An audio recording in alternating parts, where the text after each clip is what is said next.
योगी मंत्रिमंडल के विस्तार की तारीख आए सामने। राजभर का मंत्री बनना तय, दारा सिंह पर फंसा पेंच।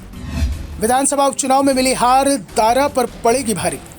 सप्ताह भर बाद योगी मंत्रिमंडल का विस्तार होगा। हालांकि ये विस्तार बड़ा नहीं होगा, 4-5 मंत्री ही बनाए जाएंगे और इसमें एक नाम तो पहले से ही तय बताया जा रहा है। सुहेलदेव भारतीय समाज पार्टी के प्रमुख ओम प्रकाश राजभर का मंत्री बनना तय माना जा रहा है।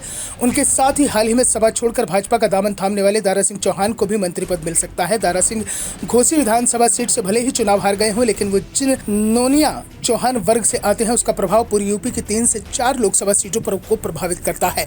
और बीजेपी इस समय विधानसभा चुनाव के हिसाब से समीकरण तैयार कर रही है। दरअसल घोसी उपचुनाव में करारी हार के बाद दारा सिंह के सियासी भविष्य को लेकर कयासों का दौर चल रहा था। बीते कुछ दिनों में उन्होंने लखनऊ से दिल्ली तक खासी भागदौड़ भी की। लगातार दिल्ली में डेरा डाले रहे दारा सिंह चौहान की हाल ही में सीएम योगी आदित्यनाथ से मुलाकात भी हुई। इसी मंत्रिमंडल विस्तार से इसको जोड़कर देखा जा रहा है। दरअसल पार्टी आगामी लोकसभा चुनाव के मद्देनजर यूपी को लेकर कोई भी जोखिम नहीं उठाना चाहती है। यही कारण है कि राजभर और नोनिया वोटों को साधने के लिए दोनों को साथ लेकर चलना चाहती है। हालांकि दारा सिंह को लेकर पार्टी का एक तबका असहज है। उनका तर्क है कि हार के बाद भी मंत्री बनाने से कार्यकर्ताओं में अच्छा संदेश नहीं जाएगा। इसके अलावा 3-4 और नाम मंत्री बनने की सूची में शामिल हो सकते हैं। दरअसल कुछ मंत्रियों की कार्यशैली से सीएम बहुत खुश नहीं है। वहीं कुछ नए चेहरे भी टीम योगी में जगह पाने के लिए आतुर हैं। पार्टी के कई नेता तो इसे लेकर दिल्ली दरबार तक फील्डिंग लगाने में जुटे हैं, मगर फिलहाल चर्चाएं मामूली फेरबदल की ज्यादा हैं। कहा जा रहा है कि बड़ा फेरबदल अगले दौर में होगा। दावा किया जा रहा है कि अगले सप्ताह होने वाले मंत्रिमंडल विस्तार को लेकर हाईकमान से हरी झंडी मिल चुकी है। यूपी प्रदेश सरकार के कई मंत्री और विधायक लोकसभा चुनाव के टिकट की दौड़ में शामिल हैं। वो मौजूदा सांसदों के सामने चुनौती पेश कर रहे हैं।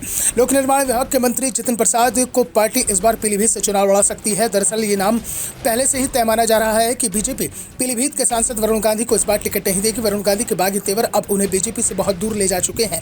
ना तो वरुण बीजेपी हाईकमान के साथ समझौते के मूड में दिखाई दे रहे हैं और ना ही हाईकमान ही वरुण के किसी बयान पर कोई जवाब दे रहा है। लेकिन वरुण तक ये मैसेज जरूर पहुंच चुका है कि अब उनके टिकट पर पार्टी विचार नहीं करेगी। साथ ही वरुण की घेराबंदी के लिए मजबूत उम्मीदवार की तलाश शुरू हो चुकी है, जो जितिन प्रसाद तक जाती हुई दिखाई दे रही है। वहीं समाज कल्याण विभाग के राज्य मंत्री स्वतंत्र प्रभार असीम अरुण के नाम की चर्चा इटावा लोकसभा सीट को लेकर है। पर्यटन मंत्री जयवीर सिंह का नाम फिरोजाबाद से तो मथुरा सीट से हेमा मालिनी की जगह श्रीकांत शर्मा को टिकट दिए जाने की चर्चा है।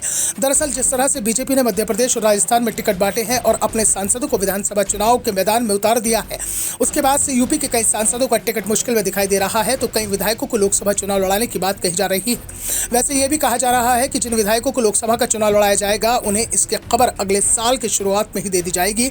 कहा तो यह भी जा रहा है कि इस बार बीजेपी अपने उम्मीदवारों के नामों का ऐलान जनवरी के शुरू में कर सकती है। जिस तरह से पार्टी ने मध्य प्रदेश विधानसभा चुनाव के ऐलान होने से 1 महीना पहले ही अपने पहली सूची जारी कर दी है, वैसे ही लोकसभा चुनाव में भी दिखाई दे सकता है। Bureau report, the such India.